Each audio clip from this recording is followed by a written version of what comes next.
ప్రభునందు ప్రియ సోదరి సోదరులారా, తెలుగు ఆన్లైన్ బైబిల్ కాలేజీకి చేరివచ్చిన మీ అందరికీ ప్రభువును రక్షకుడైన యేసుక్రీస్తు వారి కృపగల నామములో ప్రేమవందనాలు చెల్లిస్తున్నాం. ద్వితీయోపదేశ కాండం 9వ అధ్యాయాన్ని మనం ధ్యానం చేద్దాం. ద్వితీయోపదేశ కాండం 9వ అధ్యాయం మొదటి 2 వచనాలు చదువుకుందాం. ఇజ్రాయేలు వినుము, నీకంటే గొప్ప బలము గల జనములను, ఆకాశమంటు ప్రాకారములు గల గొప్ప పట్టణములను స్వాధీనపరుచుకొనుటకై నేడు నీవు యొర్దాను దాటబోవుచున్నావు. ఆ ప్రజలు గొప్పవారు, ఉన్నత దేహులు, వారు నీవు ఎరిగిన అనాకీయుల వంశస్థులు. అనాకీయుల ఎదుట ఎవరు నిలువగలరు అను మాట నీవు వింటివి కదా.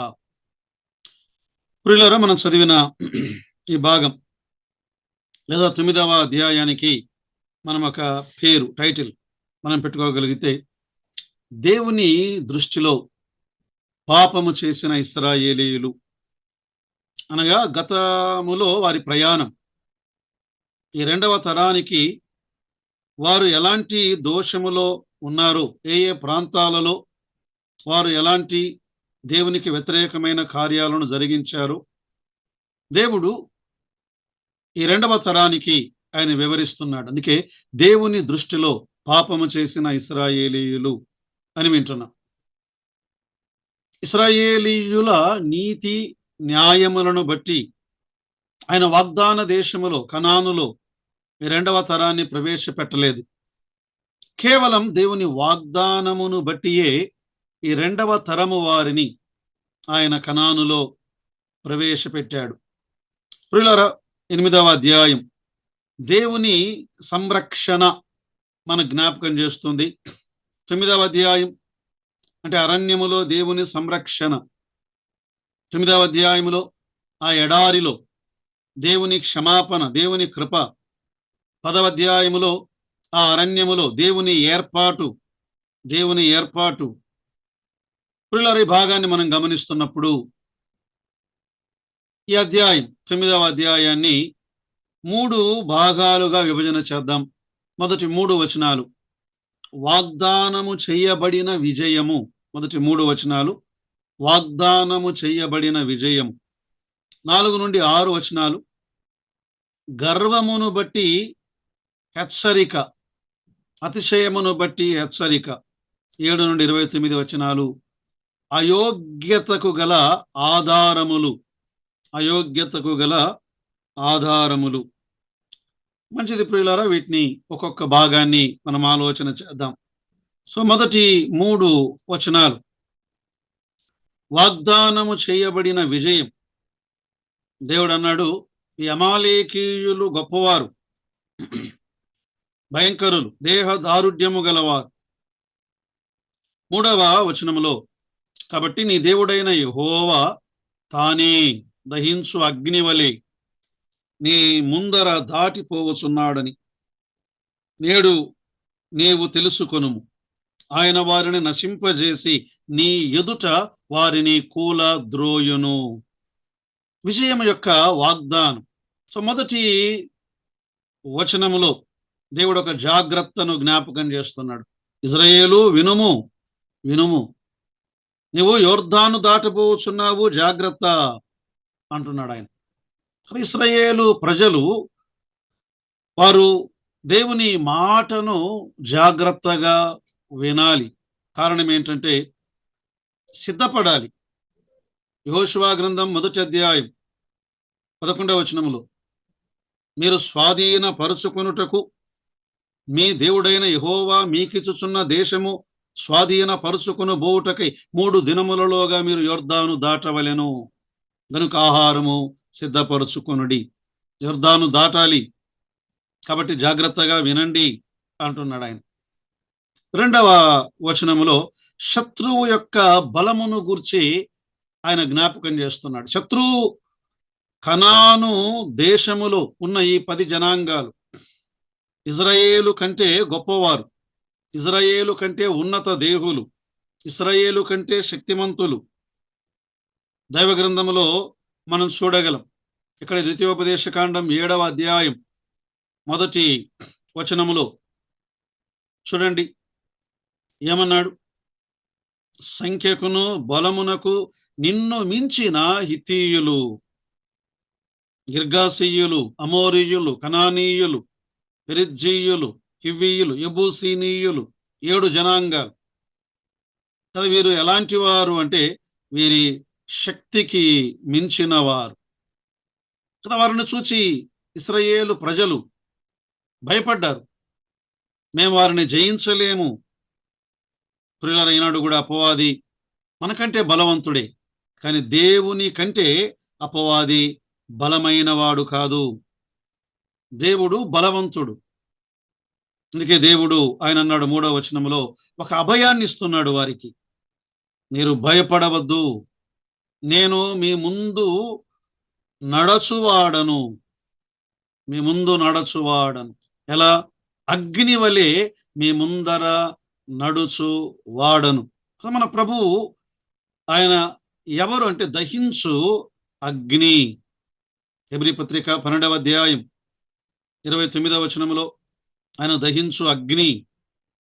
మాత్రమే కాదు, ఇక్కడ ఆయన అంటున్నాడు 3వ వచనములో, నేను వారిని కూలద్రోయుదును. యుద్ధము చేయువాడు ఆయనే. అందుకే కీర్తనాకారుడు 144వ కీర్తన 1వ వచనములో దావీదు ఆయన ఇలా అన్నాడు. ఏమన్నాడు? నాకు ఆశ్రయ దుర్గమగు యెహోవా సన్నుతింపబడును గాక. ఆయన నా చేతులకు యుద్ధమును, నా వ్రేళ్లకు పోరాటమును నేర్పువాడై ఉన్నాడు. ప్రియులారా, ఆయన మన ముందు ఆయనే మన కొరకు పోరాడువాడు కదా. శత్రువు యొక్క గొప్పతనం చెప్పబడినది నిజమే, కానీ మన ప్రభు శత్రువు కంటే ఆయన గొప్పవాడు. యోహాను మొదటి పత్రిక 4వ అధ్యాయం 4వ వచనములో ఏమని రాయబడి ఉంది? చిన్నపిల్లలారా, మీరు దేవుని సంబంధులు. మీలో ఉన్నవాడు లోకములో ఉన్నవాని కంటే గొప్పవాడు. మీలో ఉన్నవాడు గొప్పవాడు. లోకములో ఒకడున్నాడు, వాడు గొప్పవాడే. కానీ ఈ గొప్పవాని కంటే నీవు ఆశ్రయించిన దేవుడు ఆయన గొప్పవాడు, నీ పక్షమున పోరాడువాడు. దినవృత్తాంతములు 2వ గ్రంథములో 20వ అధ్యాయములో యెహోషాపాతు ఆయన యూదా జనాంగాన్ని పరిపాలిస్తూ ఉండగా 1వ వచనం,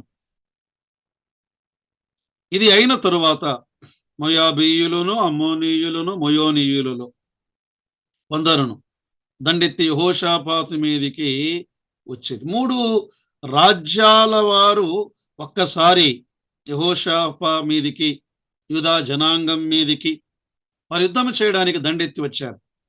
అప్పుడు దేవుని పైన ఆధారపడ్డాడు యెహోషాపాతు. ఆయన ఏమని ప్రార్థన చేశాడు? అక్కడే 20వ అధ్యాయం దినవృత్తాంతములు 2వ గ్రంథం 12వ వచనములో, మా దేవా, నీవు వారికి తీర్పు తీర్చవా? మా మీదికి వచ్చి ఈ గొప్ప సైన్యముతో యుద్ధము చేయుటకు మాకు శక్తి చాలదు. ఏమి నువ్వు చేయుటకు మాకు తోచకున్నది. నీవే మాకు దిక్కు. ప్రియులారా, ప్రభు ఆయన మన పక్షమున పోరాడువాడు. మనం నిస్సహాయ స్థితిలో ఉన్నప్పుడు ఎవరి వైపు చూడగలవు? ఎవరికి చెప్పుకోగలవు? అందుకే అన్నాడు, కొండల తట్టు నేను కనులెత్తుచున్నాను, సహాయము ఎక్కడ నుండి వచ్చును? యెహోవా వలననే నాకు సహాయము కలుగును అని కీర్తనాకారుడు తేటగా చెప్పాడు. నిజమే, మన దేవుడు అద్భుతములు చేసేవాడు, సహాయము చేయువాడు ఆయన. మరొక చోట 77వ కీర్తన 13, 14 వచనాల్లో, దేవా, నీ మార్గము పరిశుద్ధమైనది, దేవుని వంటి మహాదేవుడు ఎక్కడున్నాడు? ఆశ్చర్య క్రియలు జరిగించు దేవుడవు నీవే. జనములలో నీ శక్తిని నీవు ప్రత్యక్ష పరుచుకొని ఉన్నావు. అద్భుతములు చేయువాడు, జనములలో ఆయన శక్తిని ప్రత్యక్షపరుచుకున్నవాడు. ఆనాడు ఐగుప్తు మీద ఆయన విజయమును అనుగ్రహించినవాడు. యెరికో మీద విజయమును అనుగ్రహించినవాడు. చుట్టూ ఉన్న రాజులు, సీహోను రాజు, బాషాను రాజైన ఓగు, అమోరీయుల 2 రాజులను ఆయన ఓడించినవాడు. దేవుడు ఆయన విజయమును అనుగ్రహించువాడు, రక్షించువాడు ఆయనే. సో మొదటి 3 వచనాలు వాగ్దానము చేయబడిన విజయం.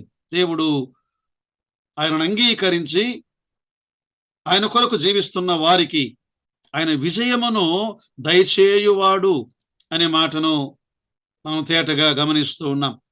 ద్వితీయోపదేశ కాండం 9వ అధ్యాయం తర్వాత 2వ భాగం 4 నుండి 6 వచనాల్లో అతిశయమును బట్టి హెచ్చరిక. అతిశయం 4వ వచనం, నీ దేవుడైన యెహోవా నీ ఎదుట నుండి వారిని తోలివేసిన తరువాత నేను ఈ దేశమును స్వాధీనపరుచుకున్నట్లుగా యెహోవా నా నీతిని బట్టి నన్ను ప్రవేశపెట్టుదును అనుకొనవద్దు. కదా ఇక్కడ దేవుడు ఇశ్రాయేలు జనాంగానికి ఒక హెచ్చరిక ఇస్తున్నాడు.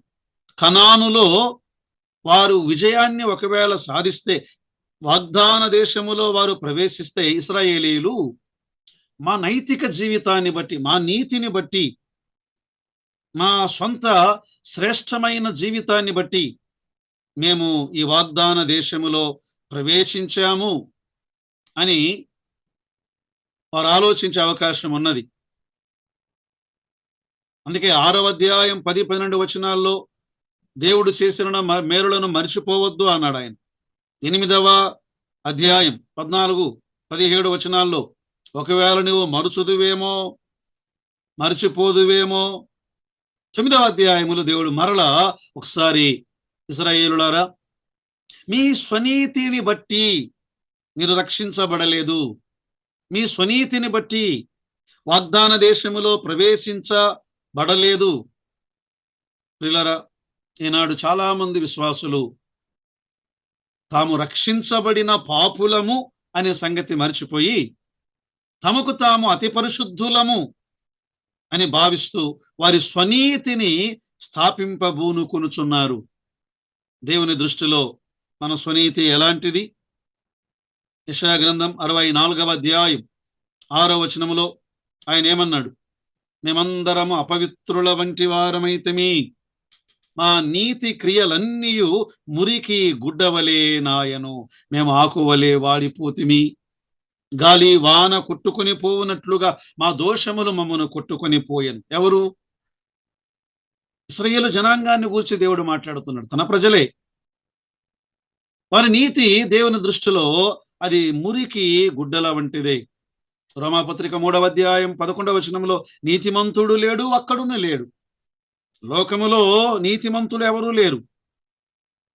ఈనాడు మనం ఏదైనా నీతిమంతులముగా తీర్చబడ్డాము అంటే అదే రోమాపత్రిక 3వ అధ్యాయం 24వ వచనములో తేటగా చెప్పాడు దేవుడు. కాబట్టి నమ్మువారు ఆయన కృపచేతనే క్రీస్తు యేసునందలి విమోచనము ద్వారా ఉచితముగా నీతిమంతులని తీర్చబడుచున్నారు. ప్రియులరైనాడు మనము ఉచితముగా ఆయన కృప ద్వారానే నీతిమంతులమయ్యాం. అందుకే ప్రియులార, మనము మన గొప్పతనాన్ని మనం పూనుకొనకూడదు. తర్వాత చూడండి 4-5 వచనాల్లో ఆయన అన్నాడు, ఈ జనముల చెడుతనమును బట్టియే యెహోవా నీ ఎదుట నుండి వారిని వెళ్ళగొట్టెను. ఎందుకు దేవుడు ఆ దేశాలను, ఆ జనాంగములను, 7 జనాంగములను ఆయన వెళ్ళగొట్టాడు? కారణమేమిటి? వారి చెడుతనము అన్నాడు. వారి చెడుతనమును బట్టి అబ్రాహాముతో అన్నాడు, మాట్లాడుతూ దేవుడు అన్నాడు, అబ్రామా, అమోరీయుల అక్రమం ఇంకా సంపూర్ణము కాలేదు, మీ 4వ తరము వరకు వారు అక్రమంగానే జీవిస్తారు, వారికి అవకాశం ఇస్తున్నాను మారు మనస్సు పొందటానికి. కానీ వారు తమ అపవిత్రతను విడిచిపెడితే వారిని క్షమిస్తాను అంటున్నాడు ఆయన. లేవియాకాండం 18వ అధ్యాయం 24-25 వచనాల్లో కూడా కదా, అక్కడ ఈ వెళ్ళగొట్టబడిన జనము అనేకమైన హేయమైన క్రియల ద్వారా, అపవిత్రత ద్వారా వారు హేయముగా మారిపోయారు. ఆ దేశం వారిని కక్కివేసి ఉన్నది. ఈనాడు నీవు నేను కూడా ప్రియులారా, మన స్వనీతి ద్వారా మనం ఎవరము నీతిమంతులము కాలేదు. మనం కూడా ఎలా జీవించాలి? రోమిలకు రాసిన పత్రిక 5వ అధ్యాయం 20-21 వచనాల్లో, మరియు అపరాధము విస్తరించున్నట్లు ధర్మశాస్త్రము ప్రవేశించెను, అయినను పాపము మరణమును ఆధారము చేసుకొని ఎలాగు ఏలెనో. పాపం, అపవిత్రత, దాన్ని దేవుడు ఏం చేశాడు అంటే దానికి శిక్షను విధించాడు. ఈనాడు ప్రభుని అంగీకరించిన మనలో కూడా ఈ పాత స్వభావము ఉన్నది. ఆనాడు ఇశ్రాయేలు ప్రజలలో మాత్రమే కాదు. అందుకే రోమాపత్రిక 7వ అధ్యాయం 18వ వచనంలో పౌలు ఇలా అన్నాడు. ఏమన్నాడు ఆయన? నా యందు అనగా నా శరీరమందు మంచిది ఏదియు నివసింపదని నేను ఎరుగుదును, మేలైనది చేయవలనని కోరిక కలుగుచున్నది, దానిని చేయుట నాకు కలుగుటలేదు. ఇంకా అన్నాడు ఆయన 24వ వచనంలో, అయ్యో నేనెంత దుర్భాగ్యుడను, ఇట్టి మరణమునకు లోనగు శరీరము నుండి నన్నెవడు విడిపించును. మనం కూడా ఇంకా వీటి విషయమై ఏడ్చవలసిన వారముగా ఉన్నాం, అంగలార్చవలసిన వారముగా ఉన్నాం. దేవా, ఈ పాప శరీరములో నన్ను క్రమశిక్షణ చేయండి కదా. ఆ పాత నిబంధనలో ఈ సంగతులన్నీ ఎందుకు జరిగాయి? ఎందుకు దేవుడు వాటిని వివరిస్తున్నాడు? కొరింథీ పత్రిక 10వ అధ్యాయం 11-12 వచనాల్లో ఏమన్నాడు? ఈ సంగతులు దృష్టాంతములుగా, ఉదాహరణలుగా వారికి జరిగి ఈ యుగాంతమందున్న మనకు బుద్ధి కలుగుట కొరకై వ్రాయబడి ఉన్నాయి. అందుకే మనము నిలుచున్నాము అని తలంచుకున్నవాడు పడిపోకుండానట్లుగా జాగ్రత్తగా చూచుకొనవలెను. ప్రియులారా, మొదటి 3 వచనాలలో వాగ్దానము చేయబడిన విజయం గమనించాం. తర్వాత 4-6 వచనాల్లో అతిశయమును బట్టి దేవుని హెచ్చరిక, దేవుడు వారిని హెచ్చరించాడు. తర్వాత మూడవది 7వ వచనము నుండి 29వ వచనము వరకు అయోగ్యతకు గల ఆధారములు.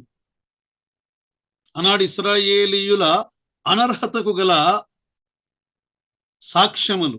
వీళ్ళు అనుకుంటున్నారు, మా స్వనీతిని బట్టే కదా మేము ఇంత వారమయ్యాము, మా భక్తిని బట్టే కదా మేము ఇంత వారమయ్యాము, అందుకే కదా మేము వాగ్దాన దేశములో ప్రవేశిస్తున్నాము అని అనుకుంటారేమో మీరు. అయితే వినండి, మీ అయోగ్యతలు ఏమిటో నేను వివరిస్తాను అంటున్నాడు దేవుడు. ఈ 2వ తరము వారికి ఆ మొదటి తరము వారి యొక్క అయోగ్యతలు కాదు, మొదటి తరం వారి అయోగ్యతలు మాత్రమే కాదు, ఇవి 2వ తరము వారి యొక్క అయోగ్యతలు కూడా. 2వ తరం వారి యొక్క అయోగ్యతలు మాత్రమే కాదు, ఈనాడు సమస్త విశ్వాసుల యొక్క అయోగ్యతలే ఇవి. చూడు, దేవుడు ఇలా సాక్ష్యం ఇస్తున్నాడు. ఆయన 7వ వచనములో, అరణ్యములో నీవు నీ దేవుడైన యెహోవాకు కోపము పుట్టించిన సంగతిని జ్ఞాపకము చేసుకొనుము. ఓ ఇశ్రాయేలు ప్రజలారా, మీరు మీ పూర్వం ఎలాంటిదో ఒకసారి జ్ఞాపకం చేసుకోండి. మునుపు మీరు ఎలాంటి వారు? మీ దేవునికి కోపము పుట్టించిన వారు. దేవునికి కోపము పుట్టించిన వారు. ప్రియులారా, మనం ఈనాడు మన మునుపును జ్ఞాపకం చేసుకోవాలి. మునుపు మనం ఎలాంటి వారము? ఎఫెసీ పత్రిక 2వ అధ్యాయంలో అంటాడు కదా పౌలు, మునుపు శరీర విషయములో మీరు అన్యజనులు, సున్నతి లేనివారు, వాగ్దాన నిబంధనలు లేనివారు, పరదేశులు, పరజనులు. పౌలు ఇంకా అన్నాడు, తన స్వీయ జీవితాన్ని గురించి పౌలు సాక్ష్యమిస్తూ ఒప్పుకుంటున్నాడు. తిమోతి మొదటి పత్రిక 1వ అధ్యాయం 13-15 వచనాల్లో, మన ప్రభువు అయిన యేసు క్రీస్తు కృపయు క్రీస్తు యేసునందు విశ్వాసమును ప్రేమయు అత్యధికముగా విస్తరించును గాక అంటూ, నేను అవిశ్వాసము వలన చేసి తిని, 13వ వచనములో, నేను అవిశ్వాసము వలన చేసి తిని, తెలియక అవిశ్వాసము వలన చేసి తిని. ఈనాడు ఒకవేళ తెలిసి చేసేవారు ఎవరైనా ఉన్నారా? అయితే దెబ్బలు తప్పవు ప్రియులారా. దేవుడు అవకాశం ఇస్తున్నప్పుడు మనం ఏం చేయాలి? మారు మనస్సును మనము పొందవలసిన వారముగా మనం ఉన్నాం. ఒకవేళ అలాగే దేవుని కార్యములను జ్ఞాపకము చేసుకొనకుండా ఆ అయోగ్యతను, అపవిత్రతను కొనసాగిస్తే, దేవుడు ఇలా అన్నాడు. ఇర్మీయా గ్రంథం 7వ అధ్యాయం 25, 26 వచనాల్లో, మీ పితరులు ఐగుప్తు దేశములో నుండి బయలుదేరి వచ్చిన దినము మొదలుకొని నేటి వరకు మీరు వెనుక దీయుచు వచ్చువారే. నేను అనుదినం పెందలకడనే ప్రవక్తలను, సేవకులను పంపుతూ వచ్చాను. మీరు మెడ వంచని జనము, మనస్సు కఠినపరుచుకున్నవారు. సో నేనేం చేయబోతున్నాను? మిమ్మను చెరకు అప్పగించబోతున్నాను, శిక్షించబోతున్నాను అన్నాడు. సో వారి అయోగ్యతను, పూర్వపు దినములలో వారి జీవితం ఎంత అయోగ్యమైనదో 7వ వచనములో ఆయన వివరించాడు. తర్వాత చూడండి, 8 నుండి 21వ వచనం వరకు, హోరేబు కొండ వద్ద మరలా దేవునికి కోపం పుట్టించిన అనుభవాలు. 8వ వచనం, హోరేబులో మీరు యెహోవాకు కోపము పుట్టించినప్పుడు యెహోవా మిమ్మును నశింపజేయునంత కోపము మీ మీద తెచ్చుకొనెను. ఆయన వివరిస్తున్నాడు. ఆనాడు ఇశ్రాయేలు ప్రజలు హోరేబు దగ్గరనే, అంటే సీనాయి పర్వతము దగ్గరనే దేవుని స్వరాన్ని విన్నారు. మేము లోబడతాము అని చెప్పారు కదా. ఈ సందర్భంలో మోషే ఆయన ఏం చేశాడు? 40 రాత్రింబగళ్ళు ఆయన దేవుని సన్నిధిలో కూర్చొని ఉండగా, ధర్మశాస్త్రము దేవుడు ఆ కొండ మీద ఇస్తూ ఉండగా, క్రింద బంగారు దూడతో ఇశ్రాయేలీయులు చేసిన విగ్రహారాధన దేవుని కోపం పుట్టించింది. ప్రియులారా, ఇందులో 8 నుండి 11 వచనాల్లో ఆ 2 నిబంధన పలకలను దేవుడు ఇచ్చుటను గురించి చెప్పాడు. దేవుని ద్వారా ఇవ్వబడిన ధర్మశాస్త్రము, మోషే ద్వారా ధర్మశాస్త్రమును స్వీకరించిన ఇశ్రాయేలు ప్రజలు కదా. ఆయన 2 ఈ రాతి పలకలను దేవుడే తన చేతితో వ్రాసిన నిబంధన పలకలను, 10వ వచనములో, అప్పుడు దేవుని వ్రేలితో వ్రాయబడిన 2 రాతి పలకలను యెహోవా నాకప్పగించెను. దేవుడే తన చేతితో వ్రాసినటువంటి పలకలు కదా. నిర్గమాకాండం 31వ అధ్యాయం 18వ వచనములో, సీనాయి కొండ మీద మోషేతో మాటలాడుట చాలించిన తరువాత ఆయన తన శాసనములు గల 2 పలకలను, అనగా దేవుని వ్రేలితో వ్రాయబడిన రాతి పలకలను అతనికిచ్చెను. దేవుని చేతితో వ్రాయబడిన ఈ రాతి పలకలు, దేవుని వ్రేలు, వ్రాసే దేవుని వ్రేలు. ఈ మాట చదువుతున్నప్పుడు యోహాను సువార్త 8వ అధ్యాయం 6వ వచనములో కదా, అక్కడ పరిసయ్యులు, శాస్త్రులు వ్యభిచారమందు పట్టబడిన ఒక స్త్రీని యేసు ప్రభు దగ్గరకు పట్టుకొని వచ్చారు. బోధకుడా, నేను పాపం చేసింది, వ్యభిచారం చేసింది, మోషే ధర్మశాస్త్రం ప్రకారం రాళ్లతో కొట్టాలి, నీవేమంటావు? ఇప్పుడు 6వ వచనములో, ఆయన యేసు వంగి నేల మీద ఏమో వ్రాయుచుండెను, నేల మీద ఏమో వ్రాయుచుండెను. ఏ వేలితోనైతే దేవుడు ధర్మశాస్త్రము రాశాడో, ఏ వ్రేలితోనైతే నేల మీద మానవుని పాపమును రాశాడో, అదే వ్రేలితో అతి పరిశుద్ధ స్థలములోనికి ప్రభు అయిన యేసుక్రీస్తు వెళ్ళి తన సొంత రక్తమును ఆ కరుణాపీఠం మీద తన వ్రేలితో చిలకరించి మన పాపమునకు క్షమాపణ కలిగించినటువంటి దేవుడుగా ఆయన్ను మనము గమనిస్తూ ఉన్నాం. ద్వితీయోపదేశకాండం 9వ అధ్యాయం 12 నుండి 14 వచనాల్లో విగ్రహారాధనకు దూరంగా ఉండండి అన్నాడు ఆయన. కారణం ఏంటి? హోరేబు కొండ దగ్గర ఇశ్రాయేలు ప్రజలు వారేం చేశారు? 12వ వచనంలో ఒక పోత బొమ్మను చేసుకున్నారు. ఈ అహరోను ఒక పోత బొమ్మను చేసుకున్నారు. అందుకే దేవుడు మరొకసారి జ్ఞాపకం చేస్తున్నాడు, మీరు లోబడనొల్లని ప్రజలు. అప్పుడు దేవుడు మిమ్మల్ని చంపివేస్తానన్నాడు. 14వ వచనంలో, నాకు అడ్డము రాకము, నేను వారిని నశింపజేసి వారి నామమును ఆకాశము క్రింద నుండకుండా తుడిచిపెట్టి నిన్ను వారికంటే బహు గొప్ప బలము గల బహు జనముగా చేసేదనని నాతో చెప్పగా. కదా, దేవుడు విసిగిపోయాడు వారి యొక్క విగ్రహారాధన. దేవుడు ఒకవైపు రాతి పలకలను ఇస్తూ ఉండగానే కొండపైన, ఈ కొండ కింద వారు చేసినటువంటి అవివేకమైనటువంటి కార్యం. ఆనాడు సర్వమానవాళి బలాత్కారముతో నిండిపోయిన వారి, ఆఖరికి ఇశ్రాయేలు ప్రజలు కూడా వారు ఈ విగ్రహారాధనలో ఉండగా దేవుడు అన్నాడు, మీరు విగ్రహారాధనకు దూరముగా ఉండుడి. తులసి పత్రిక 3వ అధ్యాయం 5వ వచనములో, విగ్రహారాధనను ధనాపేక్షను చంపివేయుడి.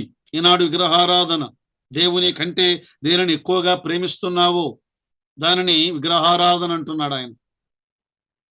యోహాను మొదటి పత్రిక 5వ అధ్యాయం 21వ వచనములో, చిన్నపిల్లలారా విగ్రహముల జోలికి పోకుడి. కదా, దేవుడు ఆయన కోపం, నేను తుడిచివేయుదును వారిని నాశనము చేయుదును. పిల్లల దేవుడు ఆయన ఉగ్రత గలవాడి, అదే సమయంలో ఆయన కృప గలవాడు. చూడండి 15-16 వచనాల్లో, ద్వితీయోపదేశకాండం 15-16 వచనాల్లో, సమస్తమును చూచు దేవుని దృష్టి. 15, 16, 17 వచనాల్లో, నేను తిరిగి ఆ కొండ దిగి వచ్చి తిని, నేను చూచినప్పుడు మీరు మీ దేవుడైన యెహోవా దృష్టికి పాపము చేసి ఉంటిరి. యెహోవా దృష్టికి పాపము చేసి ఉంటిరి. పరలోకము నుండి దేవుడు మానవాళిని ఆయన తొంగి చూచేవాడు, సర్వమానవాళిని. దినవృత్తాంతములు 2వ గ్రంథం 16వ అధ్యాయం 9వ వచనములో చూడండి. 16వ అధ్యాయం 9వ వచనములో దేవుడు ఇలా అన్నాడు, తన ఎడల యథార్థ హృదయము గలవారిని బలపరచుటకై యెహోవా కనుదృష్టి లోకమంతటా సంచారం చేయుచున్నది. మోషే అన్నాడు, ఇశ్రాయేలులారా, అది నాకు మరుగై ఉన్నది, నేను దాన్ని చూడలేకపోయాను. కానీ దేవునికి మరుగై ఉంటుందా? ఆయన దృష్టికి మరుగై ఉన్నది ఏదియూ లేదు.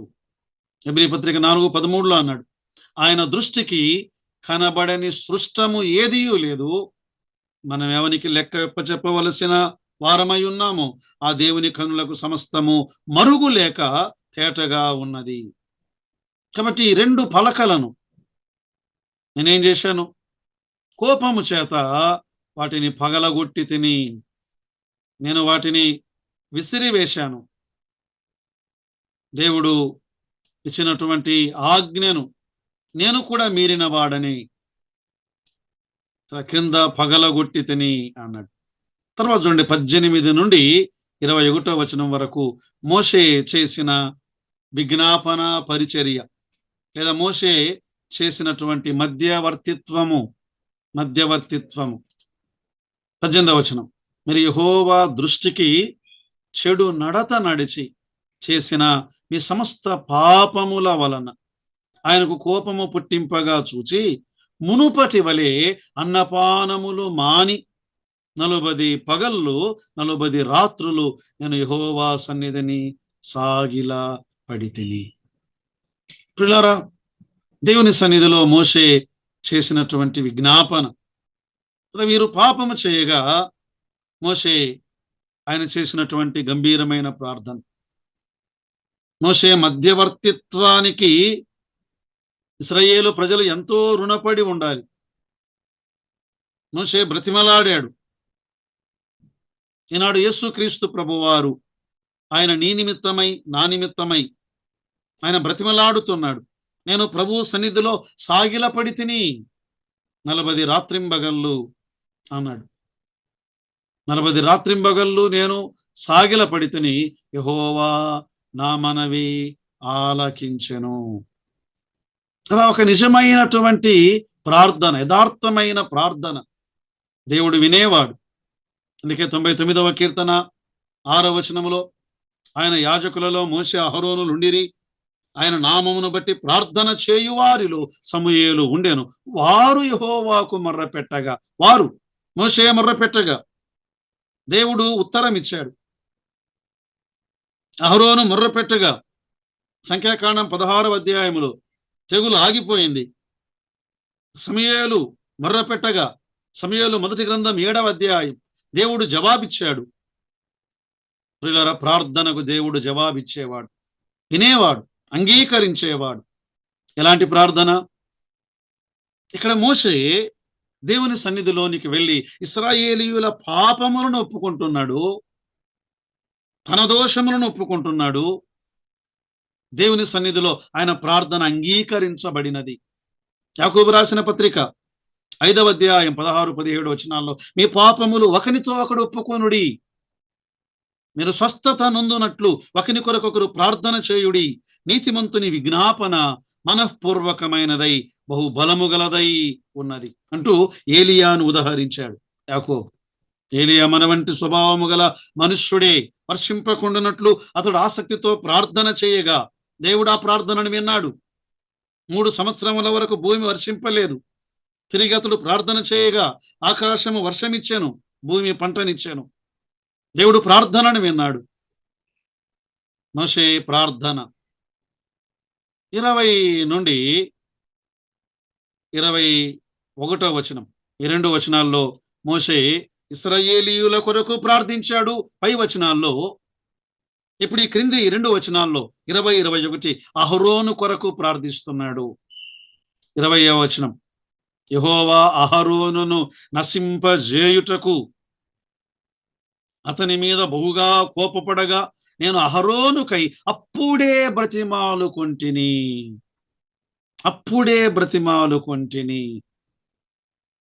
ప్రియులారా, ఈ మాట గమనించదగినది. ఎప్పుడైతే దేవుడు నశింపజేస్తాను అన్నాడు, ఎప్పుడైతే దేవుడు దోషాన్ని చూపించాడు, ఎప్పుడైతే దేవుడు బలహీనతను చూపించాడు, అప్పుడే దానిని ఒప్పుకొని విడిచిపెట్టుట, ఒప్పుకొని ప్రార్థన చేయుట ఎంత అద్భుతమైనది ప్రియులారా. ఈ వచనాలను చదువుతూ ఉండగా మన మధ్యవర్తి మన ప్రభు అయిన యేసు క్రీస్తు వారు హెబ్రీ పత్రిక 7వ అధ్యాయం 25వ వచనము నుండి 28వ వచనము వరకు చదివితే, ఈయన తన ద్వారా దేవుని యొద్దకు వచ్చు వారి పక్షమున విజ్ఞాపనము చేయుటకు నిరంతరము జీవించుచున్నాడు గనుక వారిని సంపూర్ణముగా రక్షించుటకు శక్తిమంతుడు. నిజమే, మన బలహీనతలు ఉన్నాయి, కానీ దేవుని సన్నిధిలోనికి వెళ్ళి ఆయన మన కొరకై ఆయన చేసినటువంటి విజ్ఞాపన అంత గంభీరమైనది ప్రియులారా. హోరేబు దగ్గర జరిగిన అనుభవాలు ఈ 2వ తరము వారికి మోషే జ్ఞాపకము చేస్తూ ఉన్నాడు. తర్వాత చూడండి 22వ వచనములో ఒక 3 స్థలాలు ఆ వచనములో మోషే జ్ఞాపకం చేశాడు. 22వ వచనం, మీరు తబేరాలోను మస్సాలోను కిబ్రోతు హత్తావాలోను యెహోవాకు కోపము పుట్టించితిరి అన్నాడు. కదా, ఇక్కడ 3 స్థలాలు, 3 అనుభవాలు. ప్రతి చోట హోరేబు కొండ దగ్గర వారు దేవుని కోపం పుట్టించారు, తబేరా దగ్గర దేవుని కోపం పుట్టించారు, మస్సా దగ్గర దేవుని కోపం పుట్టించారు, కిబ్రోత్ హతావా దగ్గర దేవుని కోపం పుట్టించారు. కారణం ఏమిటి? దేవుని కోపమునకు కారణం పాపమే సుమి. రోమపత్రిక 6వ అధ్యాయం 23వ వచనంలో పాపం వలన వచ్చు జీతం మరణం కదా. ఆయన వారిని నశింప చేయడానికి తబేరా అనగా దహనం, మంట, అగ్ని మండింది. ఎక్కడ? మస్సా అనగా శోధన, వారు శోధించబడ్డారు. కిబ్రోత్ హత్తావా అనగా కామము యొక్క సమాధులు, కోరిక యొక్క సమాధులు అని అర్థం. తబేరా దగ్గర దేవుడు వారికి మన్నానిచ్చాడు. మన్నాతో తృప్తి పడలేదు, మాంసము కావాలని కోరుకున్నారు.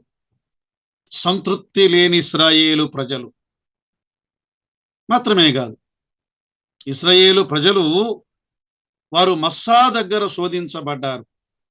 అనగా ఆ జలములు, మస్సా, మురీబా జలములు.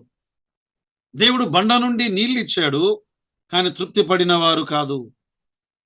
ప్రియులారా, ఈ ప్రజలు దేవునికి కోపం పుట్టి, అందుకే మనము సంతృప్తి కలిగి ఉండుట నేర్చుకోవాలి. పౌలు ఫిలిప్పీ పత్రికలో ఆయన రాస్తూ 4వ అధ్యాయములో ఆయన ఇలా అన్నాడు. 11వ వచనం 12వ వచనంలో, నాకు కొదవ కలిగినందున నేను ఇలాగు చెప్పుటలేదు, నేనే స్థితిలో ఉన్నాను ఆ స్థితిలో సంతృప్తి కలిగి నేర్చుకొని ఉన్నాను. దీన స్థితిలో నెరుగుదును, సంపన్న స్థితిలో నెరుగుదును. ప్రతి విషయములో అన్ని కార్యములలోను కడిపి నిండి ఉండుటకును, ఆకలి కొని ఉండుటకును, సమృద్ధి కలిగి ఉండుటకును, లేమిలో ఉండుటకు నేర్చుకొని ఉన్నాను అన్నాడు. ఇశ్రాయేలు ప్రజలు వారి కోరికలు, దేవుడు ఇచ్చిన వాటితో వారు తృప్తి పడిన వారు కాదు. తర్వాత చూడండి 23 నుండి 29 వరకు, కాదేష్ బర్నయా వద్ద వారి యొక్క అనుభవాలు. 23 నుండి 29 వచనాలు మనం గమనించినప్పుడు, కాదేష్ బర్నయా దగ్గర వారి అనుభవాలు. వారు అవిధేయులయ్యారు. ఈ కాదేష్ బర్నయా, సంఖ్యాకాండం 13వ అధ్యాయం 14వ అధ్యాయం ఈ కాదేష్ బర్నయా యొక్క అనుభవాలను ఈ 2వ తరము వారికి మోషే జ్ఞాపకం చేస్తున్నాడు. 23వ వచనము నుండి ఆయన అన్నాడు, యెహోవా మీరు వెళ్ళి నేను మీకు ఇచ్చుచున్న దేశమును స్వాధీనపరుచుకున్నాడని చెప్పి కాదేష్ బర్నయాలో నుండి మమ్మను పంపినప్పుడు. కాదేష్ బర్నయా అనుభవాలనగా సంఖ్యాకాండం 13వ అధ్యాయం 14వ అధ్యాయం 10 మంది వేగుల వారిని వారు పంపారు. 10 మంది వేగుల వారు, అందులో 12 మంది వేగుల వారు, క్షమించండి, 10 మంది వేగుల వారు చెడ్డ సమాచారం తెచ్చారు, 2 మంచి సమాచారం తెచ్చారు, కాలేబు యెహోషువాలు. కానీ ప్రజలు అవిధేయులయ్యారు, దేవుని మాటకు విధేయులైన వారు కాదు. హెబ్రీ పత్రిక 3వ అధ్యాయం 18-19 వచనాల్లో, తన విశ్రాంతిలో ప్రవేశింపరని ఎవరిని గూర్చి ప్రమాణము చేశాను? ఎవరిని గూర్చి? అవిధేయులైన వారిని గూర్చియే. వారు అవిశ్వాసము చేత వారు ప్రవేశింపలేకపోయిరి. ప్రియులారా, అవిధేయత. దేవుడు వారి మీద కోపపడ్డాడు. 26వ వచనములో చూడండి, మరలా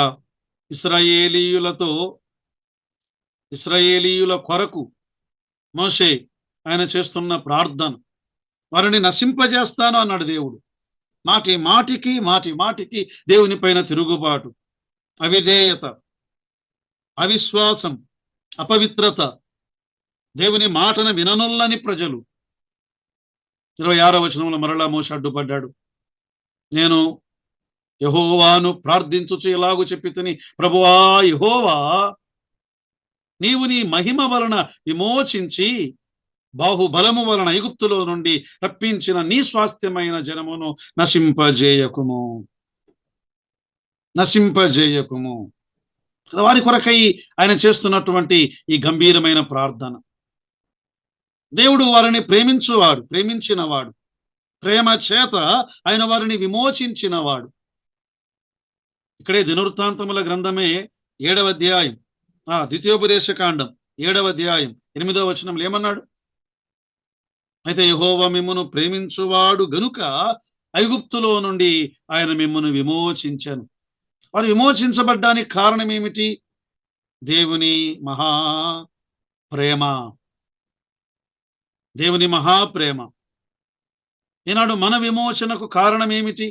దేవుని మహాప్రేమ. దేవుని మహాప్రేమ.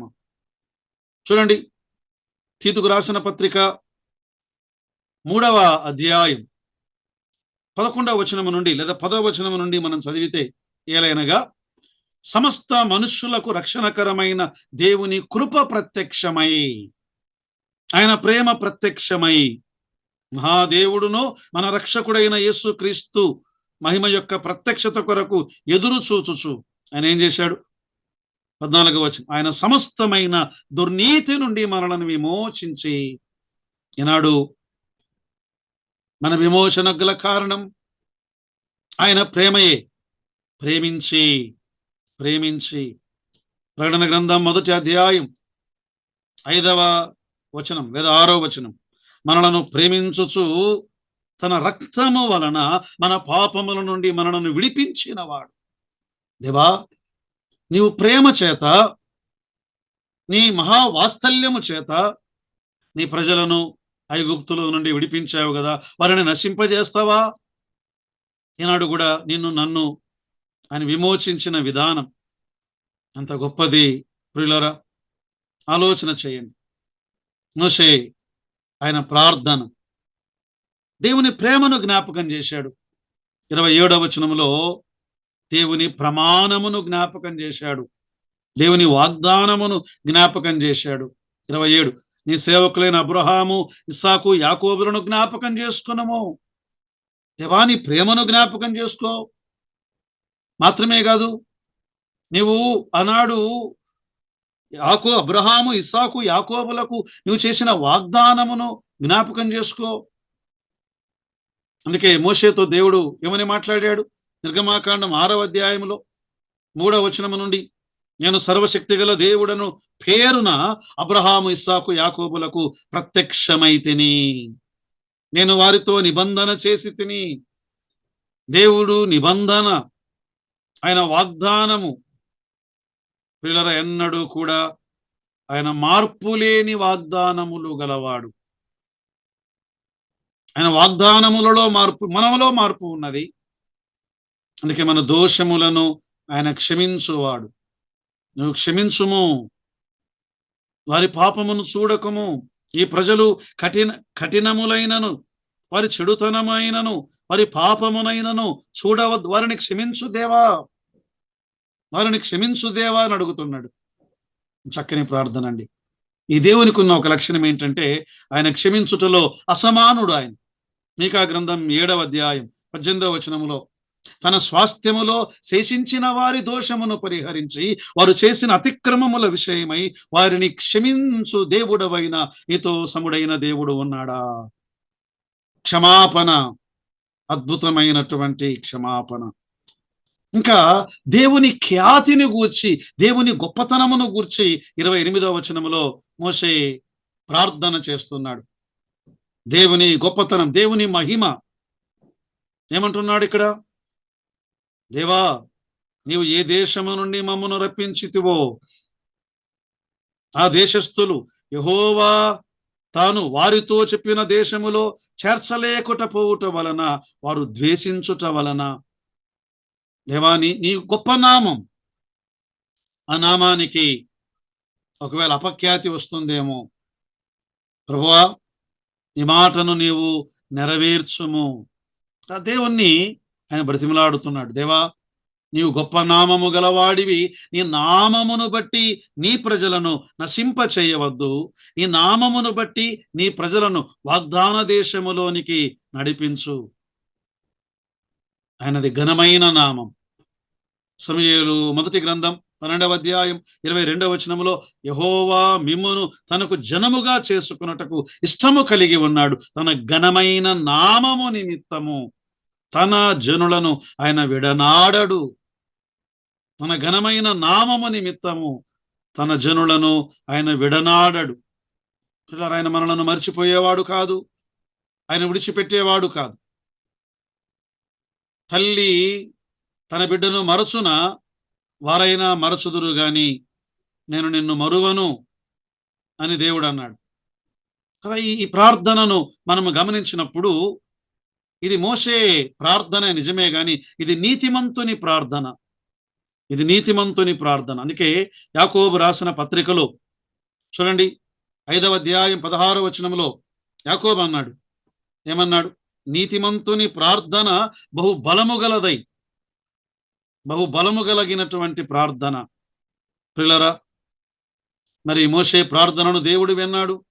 ఈనాడు నీ ప్రార్థన, నా ప్రార్థన, ప్రజల కొరకు చేసిన మోషే ప్రార్థన, అహరోను కొరకు చేసిన మోషే ప్రార్థన, దేవుని గొప్పతనమును కీర్తిస్తూ, దేవా మేము పాపులమే, బలహీనులమే, నీవు గొప్పవాడవు అని దేవుని గొప్ప నామమును కీర్తిస్తూ మోషే చేసిన ప్రార్థన దేవుడు విన్నాడు.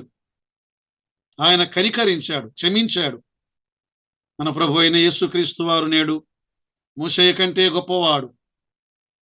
బలహీనులమైన మన నిమిత్తమై అని విజ్ఞాపన చేస్తూ ఉండగా, కినులమై, పశ్చాత్తాపము కలిగిన వారమై, కడగబడిన వారమై, మరికోగా ఆయనను ప్రేమించుటకు, ఆయన ఆజ్ఞలను అనుసరించుటకు పరిశుద్ధాత్మ దేవుడు మనకు కృపను, సహాయమును దయచేయునుగాక. ఆమేన్.